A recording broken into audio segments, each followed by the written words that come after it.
We speak with Mrs. Yeşim Gürer Oymak, director of the Istanbul International Music Festival. Mrs. Oymak, thank you very much for accepting our invitation. What has been changed recently in the artistic profile and format of the Istanbul International Music Festival?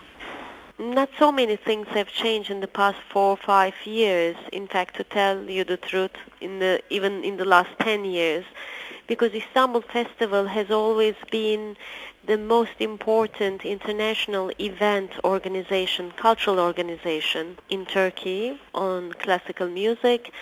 And we always had the most international, most renowned orchestras, ensembles, artists, together with the new upcoming young artists and groups. So we still pursue the same policy in making the artistic decisions, and the profile is always the kind of a very high profile festival. Some things have changed, of course. You can't resist the changes in the course of time, such as since last year we have decided to give more commissions to the contemporary artists, not only young ones, but the most renowned ones.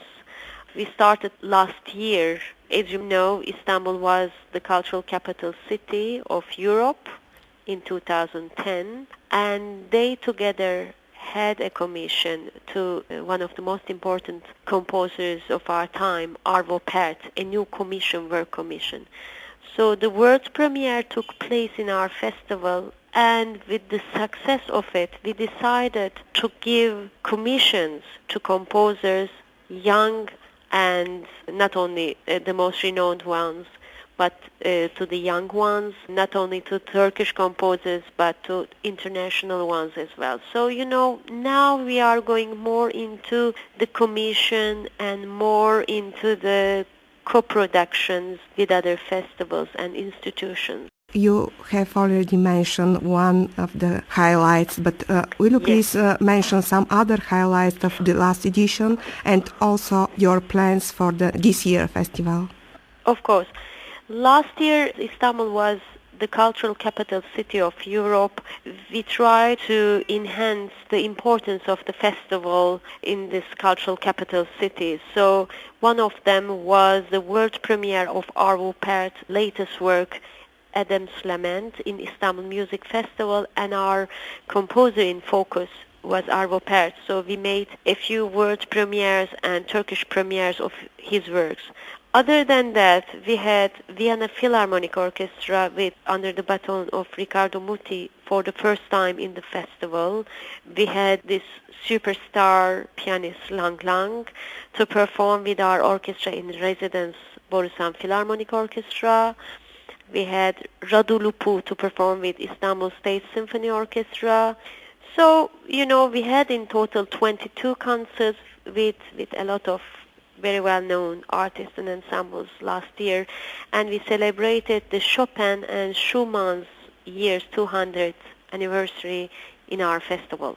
So this year, our festival theme is not based on the composers, but on a theme which is the journeys to distant lands or faraway lands.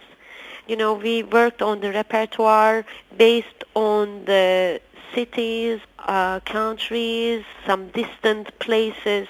So all our festival is just based on this theme. And of course, we have again very well-known artists and ensembles such as Schleswig-Holstein Festival Orchestra and Choir to perform, to close the festival with Christoph Eschenbach.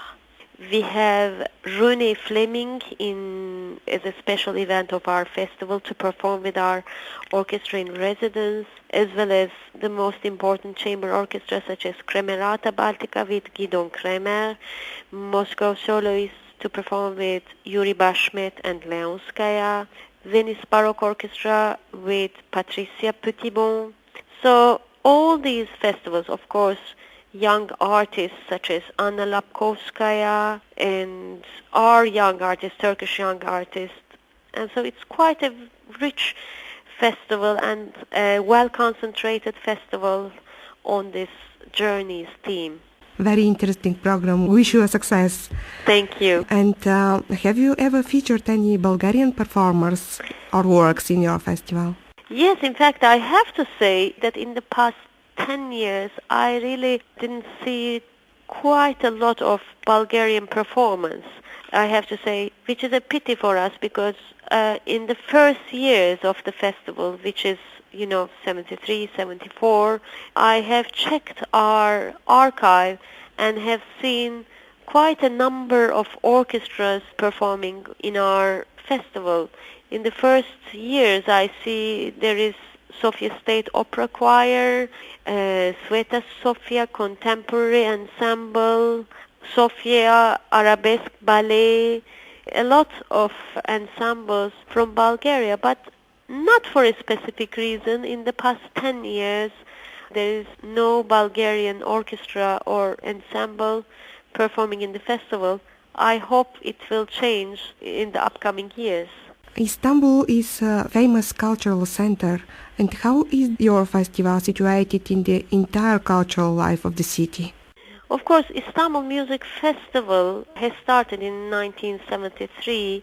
It was a time when there was not so many cultural things in Istanbul, and this period, the period of the festival, which was at that time June and July, was a time of discovery, excitement for the art lovers, classical music lovers, because a lot of people, a lot of wonderful artists from Emil Gilels to Sviatoslav Richter, they came to perform in the festival, and that was something quite unusual at that time. So everybody was waiting for the Istanbul Festival.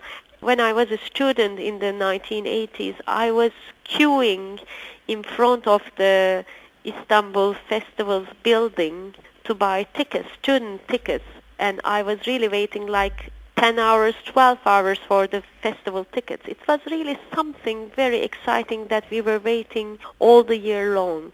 And I have to say that not so much has changed since then.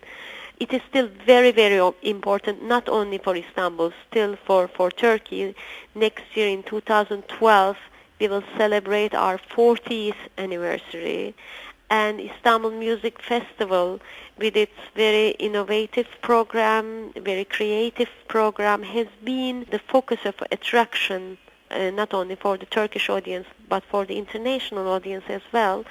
A lot of people are traveling to Istanbul in June just to see the Istanbul Music Festival.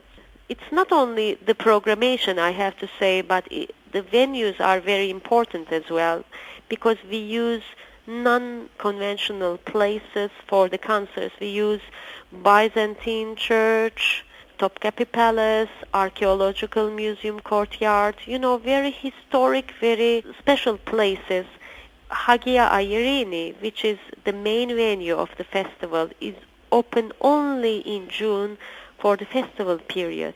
So the whole year it is closed, and the only opportunity is to see it during the festival time. So it is very special for the Turkish audience. You have already mentioned the program European Capital of Culture, which was realized last year in Istanbul. What is the result and the impact of this program? Last year, yes. Of course, in our festival, we cooperated with Istanbul Cultural Capital City, and basically for one big event, for the work commission to Arvo Pärt. Of course, this has been very important because through this, a new composition was created and was presented to the music world, classical music world. And also with their support and help, we've been able to make a more successful festival, and we were able to invite big ensembles. One of the impact was, of course, was our decision after this world premiere, was our decision to commission new works for the future festivals. This gives us courage to do it for the next years. In terms of venues, I have to say not so many things have happened. As you may know, that Istanbul's Opera House is being closed since 2008 for the renovation, and we were hoping that in 2010 this opera house would be open. Unfortunately, nothing happened and it still remains closed. So we hope that this year it's going to be open and it's going to be refurbished and renovated. My final question is about your audience. How would you describe your audience, and do you have a strategy for attracting a young audience? Our audience, I have to say, that is getting younger and younger every year. It is due to our new programs, which is more active, more innovative in the last 2 years, and that we can see in our audience profile that the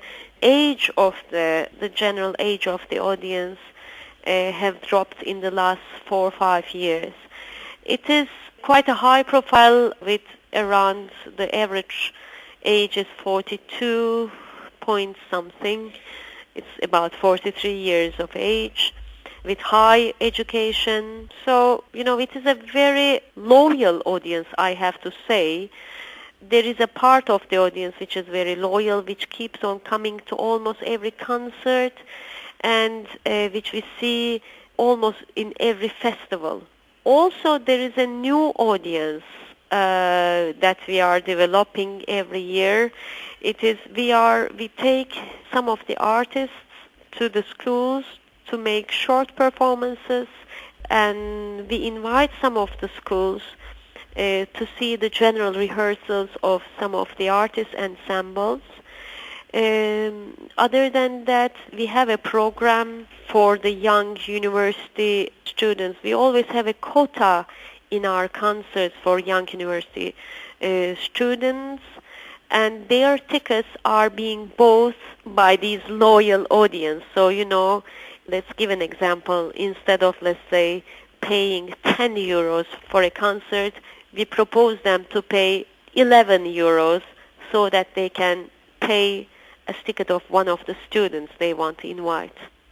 So this is how we develop our young audience, and it proved to be very successful. In that way, we were able to have more young people to see our festival concerts. Thank you very much, Mrs. Oimak, for this interview. Thank you very much. All the best. Bye-bye. Bye-bye.